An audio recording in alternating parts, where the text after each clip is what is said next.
আমাদের লাইফে আমরা ডিসকমফোর্ট বিষয়টাকে খুব একটা বেশি পছন্দ করি না।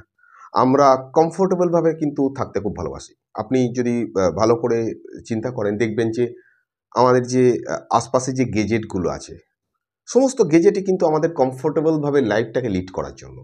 পাখা আমরা কেন ইউজ করি? তার কারণ হচ্ছে যাতে আমাদের গরম না লাগে। এসি আমরা ইউজ কেন করি? যাতে আমাদের গরম না লাগে। তো আমাদের লাইফের এই ডিসকমফোর্ট যে ফ্যাক্টরটা আছে এটাকে কিন্তু আমরা অলওয়েজ অ্যাভয়েড করি। কিন্তু ডিসকমফোর্ট কিন্তু আমাদের নতুন কিছু শেখাতে আসে। এবং আপনার ক্ষেত্রে বা আমার ক্ষেত্রে না, এটা প্রত্যেকটা মানুষের ক্ষেত্রে। দেখুন, যদি আমরা ডিসকমফোর্ট না ফিল করতাম তাহলে কিন্তু পাখা বা এসি বা লাইট বা মোবাইল যে ধরনের ইনভেনশনগুলো দেখছেন এগুলো কিন্তু মানুষ করতো না। তো ডিসকমফোর্ট যে ফ্যাক্টরটা আছে এটাকে কিন্তু আমরা অ্যাকসেপ্ট করি না, কিন্তু ডিসকমফোর্ট থেকেই কিন্তু নতুন ইনোভেশনের জন্ম হয়। তো এক রাজা, যার সব থেকে বেশি চিন্তা ছিল যে তার সন্তান হয় না, এবং তার যে রানী ছিল তাকে খুব ভালোবাসতো, তার বিশাল সাম্রাজ্য, এবং তার সব থেকে বড় দুশ্চিন্তা যে তার সন্তান নেই। তো এই চিন্তায় চিন্তায় তার দীর্ঘদিন কেটেছে। লোকে বলতো যে রাজা হাসতে ভুলে গেছে, রাজা নিজেও বলতো আমি হাসতে ভুলে গেছি। তো একটা সময় পর রাজার সন্তান হলো, পুত্র সন্তান হলো। রাজা খুব খুশি, খুব হাসছে, খুব আনন্দতে দিন কাটাচ্ছে। রাজা তখন কিন্তু হাসি ফিরে পেল। আমরা যেমন ভাবি যে আমরা জীবন থেকে আমাদের হাসি চলে গেছে, কিন্তু জন্মাবার পরে কিন্তু আমরা কান্না করতে করতে জন্মাই, এবং জন্মাবার পরে কিন্তু আপনাকে বা আমাকে কেউ হাসি শেখায় না। হাসিটা কিন্তু আমাদের জন্মগত, এটা ওপরওয়ালা আমাদেরকে দিয়ে পাঠায়। হ্যাঁ, তো যাই হোক, রাজার লাইফটা এখন খুব আনন্দে কাটছে, কিন্তু রাজার একটা দীর্ঘ অভ্যাস হয়ে গেছে যে দুশ্চিন্তা করা, নেগেটিভ চিন্তা করা। কারণ তার দীর্ঘদিন ধরে সন্তান হয়নি। তো এখন রাজার মাথায় চিন্তা আসছে, এত বড় সাম্রাজ্য, আমার একটাই পুত্র সন্তান, সে কি এত বড় সাম্রাজ্য চালাতে পারবে? কিন্তু রাজা কিন্তু একা চালাচ্ছে, কিন্তু রাজার মাথায় এই ধরনের চিন্তা আসছে। তো রাজা ভাবছে যদি আরও একটি সন্তান হয় তাহলে দুজন মিলে যদি চালায় তাহলে খুব ভালোভাবে চালাতে পারবে। তো আবার তার দুশ্চিন্তা শুরু হলো। এই দুশ্চিন্তার সঙ্গে কিছুদিন ঘর করতে করতে তার আবার একটি সন্তান হলো, এবং ওপরওয়ালার আশীর্বাদে সেটিও পুত্র সন্তান। এখন রাজা খুব হ্যাপি এবং খুব ভালোভাবে তার রাজত্ব চালাচ্ছে, তার কারণ তার দুটো সন্তান, তার মনের আশা পূর্ণ হয়েছে। কিন্তু রাজার মাথায় না বিভিন্ন রকম চিন্তা আসতে শুরু করেছে যে আমার সন্তানের বিরুদ্ধে কেউ কি ষড়যন্ত্র করতে পারে, বা কেউ কি ষড়যন্ত্র করছে, আমাকে মারার জন্য কেউ ষড়যন্ত্র করছে, আমার সন্তানের ক্ষতির জন্য ষড়যন্ত্র করছে। তার বিভিন্ন রকম চিন্তা কিন্তু আসতে থাকে। দেখুন, একটা চিন্তার কি বলবো, প্যাটার্ন তৈরি হয়ে গেছে, তার একটা চিন্তা করার অভ্যাস তৈরি হয়ে গেছে। তো আমাদের লাইফেতেও ঠিক তাই, আমরা কিন্তু দুশ্চিন্তা একটা প্যাটার্ন তৈরি করে ফেলি, এবং সমস্ত বিষয়কে সহজভাবে না দেখে আমরা কিন্তু অন্যভাবে দেখি। তো ফ্যাক্টরটা হচ্ছে যে আমাদের মাথায় যে চিন্তাগুলো আসে আমরা সেগুলোকে জাজ করি না, যে এই জায়গাটা থেকে যেখানেতে আমি একটা সময় এই চিন্তাগুলো বা এই বিষয়গুলোকে একরকমভাবে দেখতাম, আজকে আমি অন্যভাবে দেখছি। তো রাজা বেসিক্যালি সেই দুশ্চিন্তাতে এখন দুশ্চিন্তাগ্রস্ত হয়ে পড়েছে। তো রাজার আর এখন কিছু ভালো লাগে না। এখন রাজা একদিন ভাবছে যে ভাই, আমার তো সব কিছু আছে, কিন্তু আমার মনের যে শান্তিটা আছে এটাই নেই।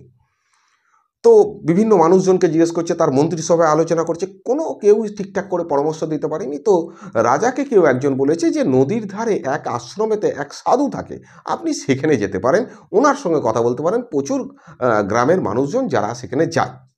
তো বলেছে ওকে, ভেরি গুড, আমি যাব। তো রাজা কি করেছে, সকাল সকাল সেখানে চলে গেছে।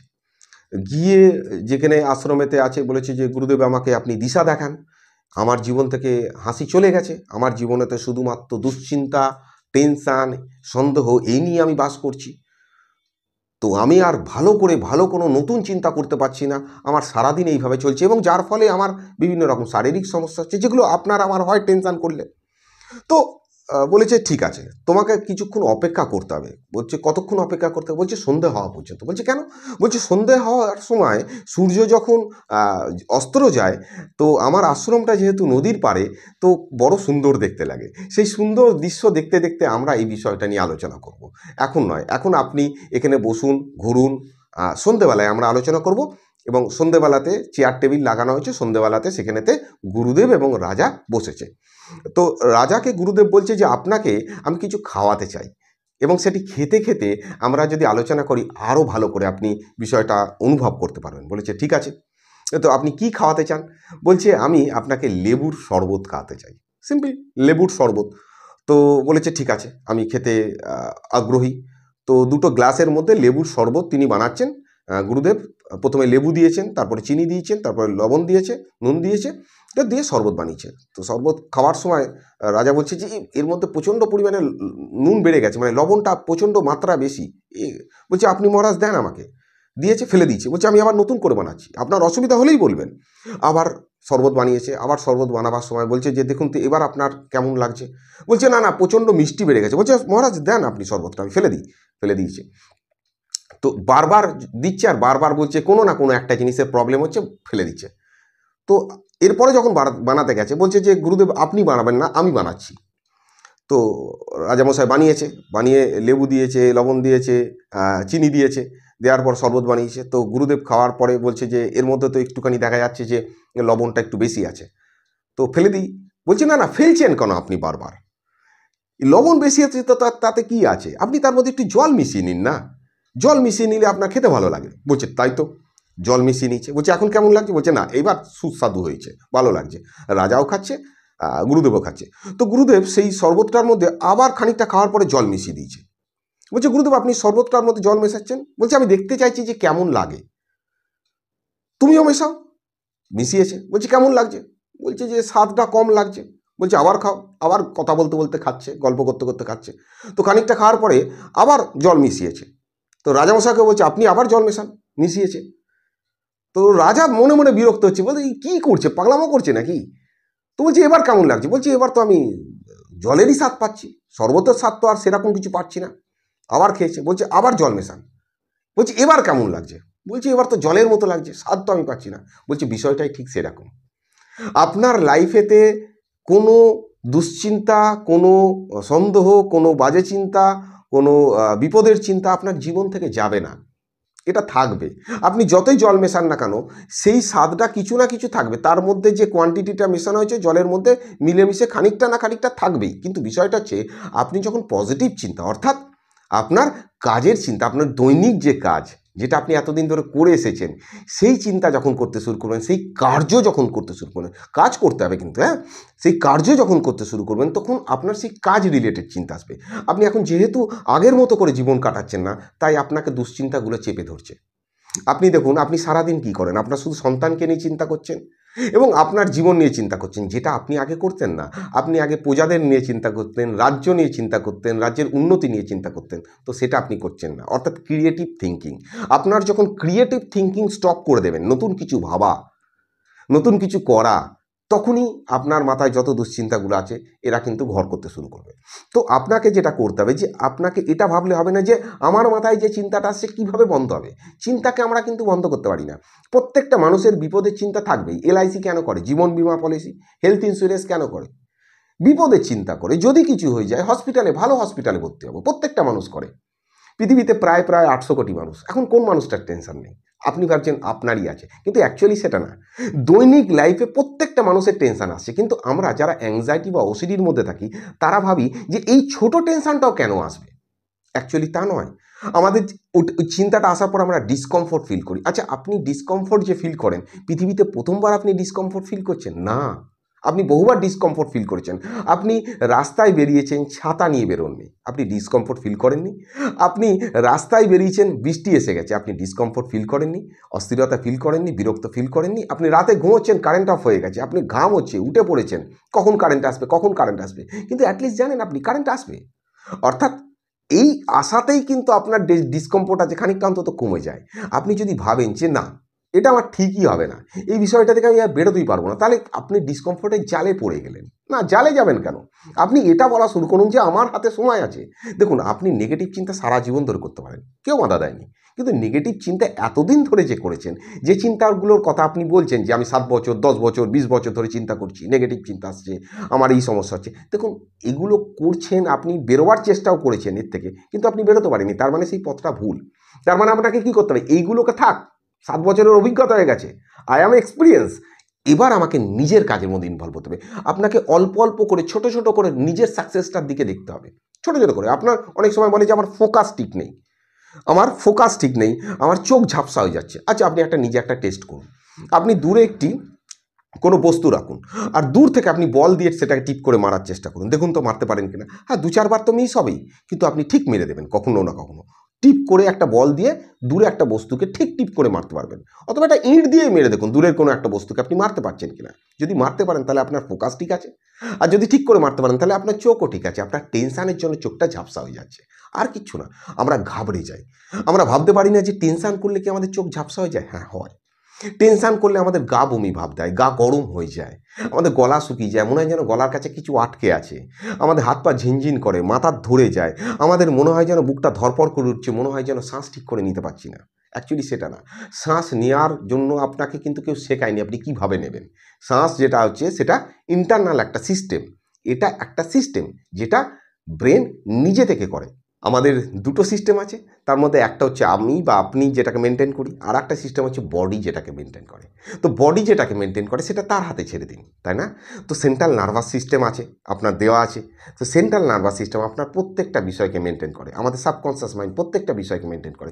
তো আপনার হার্ট কীভাবে চলছে, কতবার চলছে, আপনি শ্বাস কীভাবে নেবেন, সমস্ত বিষয়টা এই ইন্টারনাল নার্ভাস সিস্টেমের। হ্যাঁ, আপনার ভেতরে যে সিস্টেমটা দেয়া আছে, ভেতরকার যে একটা সিস্টেম উপরওয়ালা দিয়ে দিয়েছে, এটা নিজে থেকে জন্ম থেকে।